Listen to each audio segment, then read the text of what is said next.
आज हम देखेंगे प्लेटो के शिक्षा संबंधी विचार। रिपब्लिक का मुख्य उद्देश्य न्याय सिद्धांत की खोज करना है। शिक्षा उस उद्देश्य को प्राप्त करने का एक प्रमुख उपकरण है।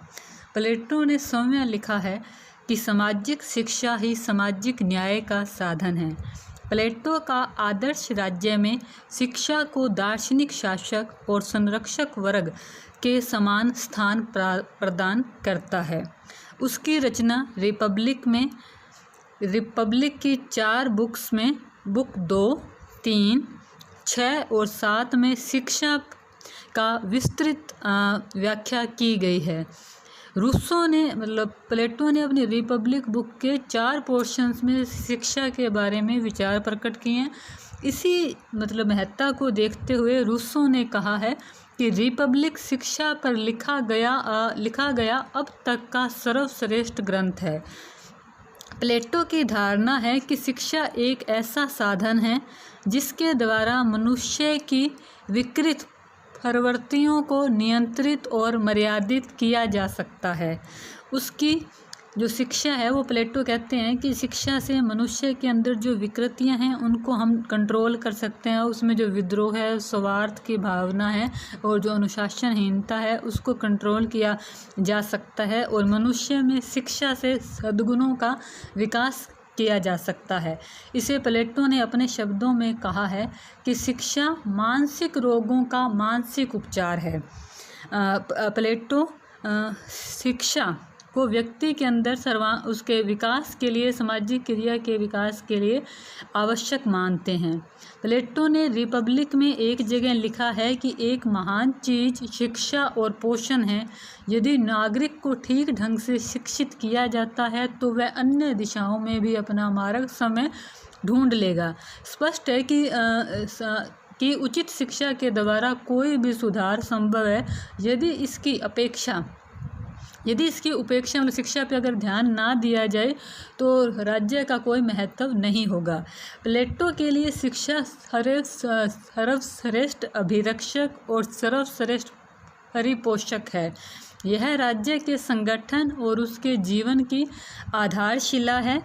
उसने न्याय सिद्धांत और अपने आदर्श राज्य का मुख्य आधार शिक्षा को ही माना है।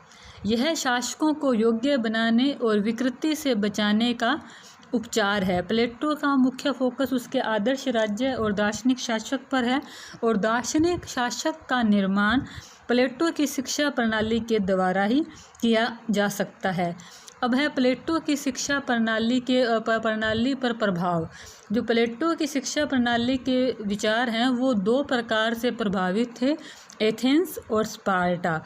एथेंस में शिक्षा व्यक्तिगत विषय की वस्तु थी। यह उदार और विस्तृत थी। यह राज्य के नियंत्रण से मुक्त थी। प्लेटो ने अपने शिक्षा प्रणाली के विचार हैं वो अपने उस समय जो 2 नगर राज्य थे उनसे लिए। एक एथेंस था, दूसरा स्पार्टा था। एथेंस में शिक्षा व्यक्तिगत थी, उसमें राज्य का कोई नियंत्रण नहीं था।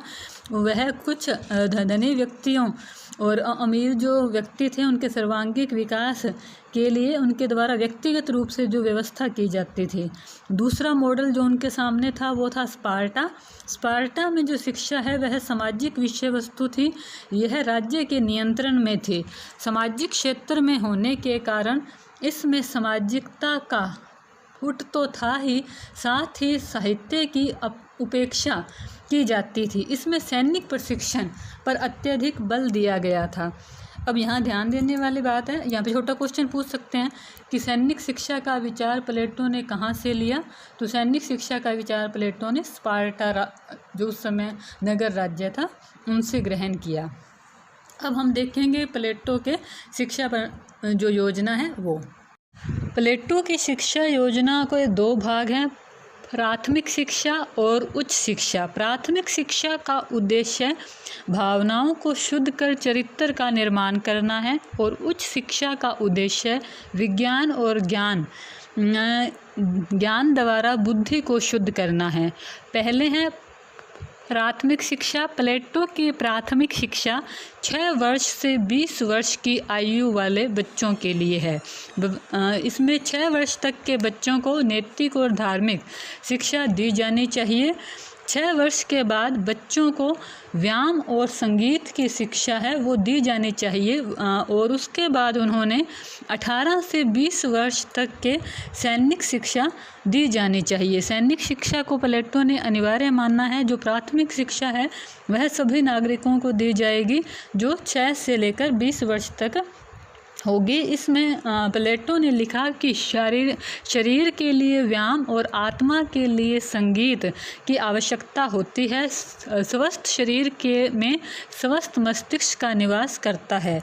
व्यायाम से प्लेटो का अभिप्राय शरीर की सामान्य देखभाल से है।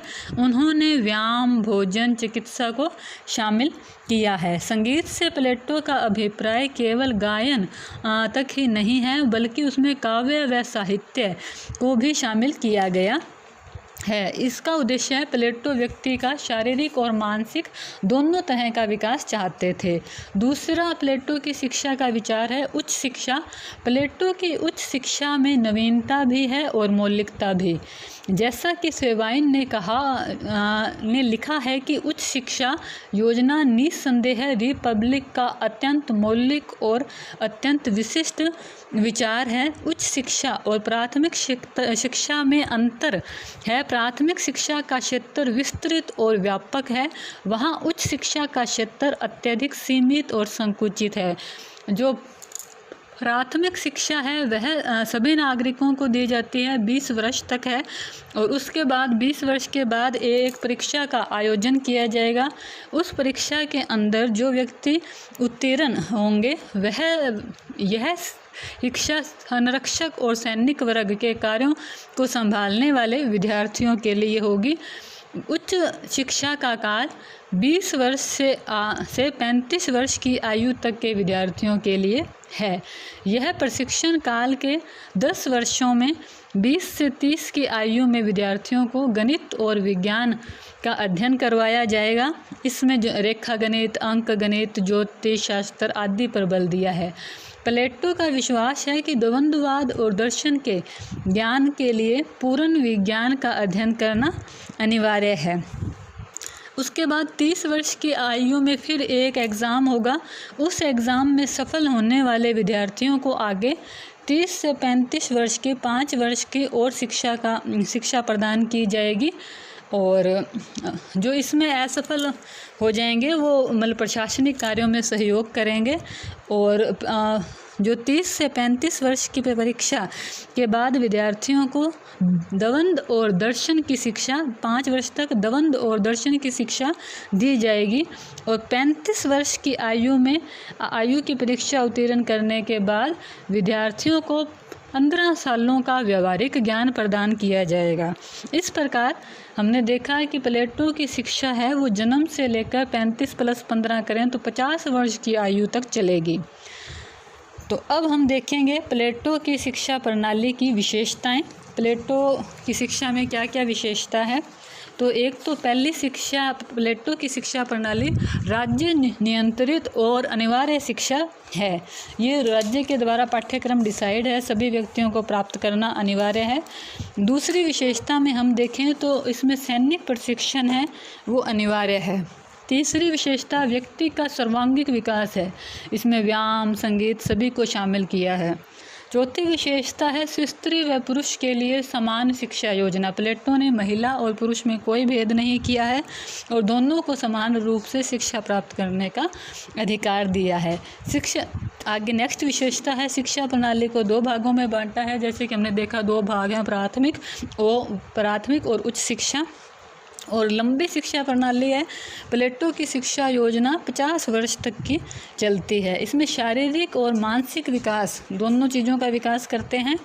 नेक्स्ट विशेषता है दार्शनिक राजाओं की तैयारी। अब हम प्लेटो की शिक्षा योजना की आलोचना देखेंगे। प्लेटो की शिक्षा के अनेक आधारों पर आलोचना भी की जाती है। पहला है अप्रजातांत्रिक।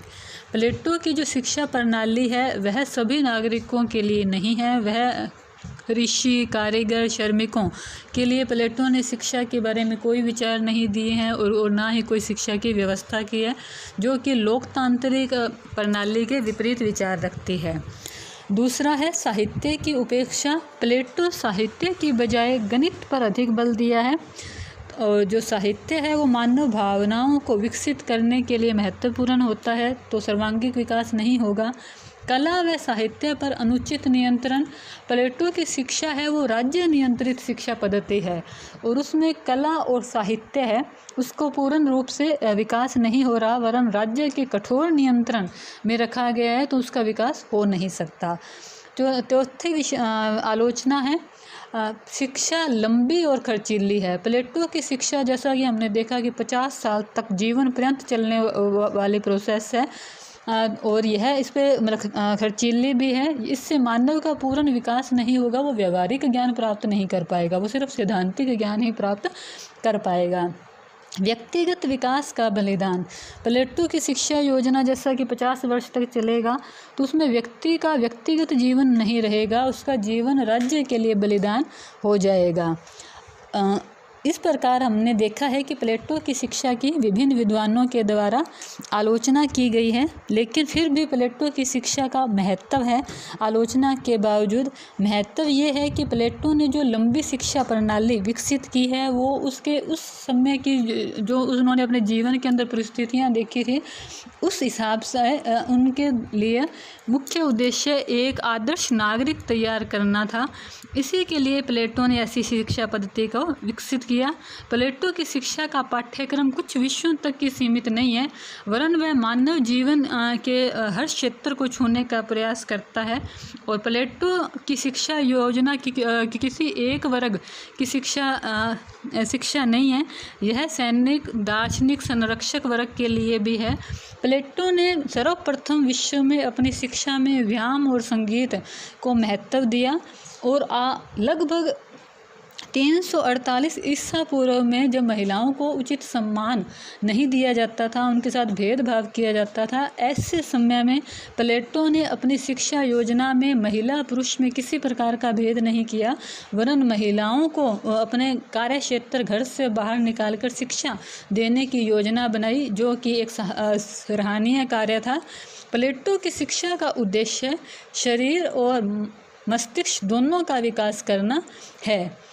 इस प्रकार हमने प्लेटो की शिक्षा योजना में देखा कि प्लेटो ने हमें शिक्षा का एक सर्वश्रेष्ठ मॉडल दिया है, एक सर्वश्रेष्ठ सिद्धांत दिया है।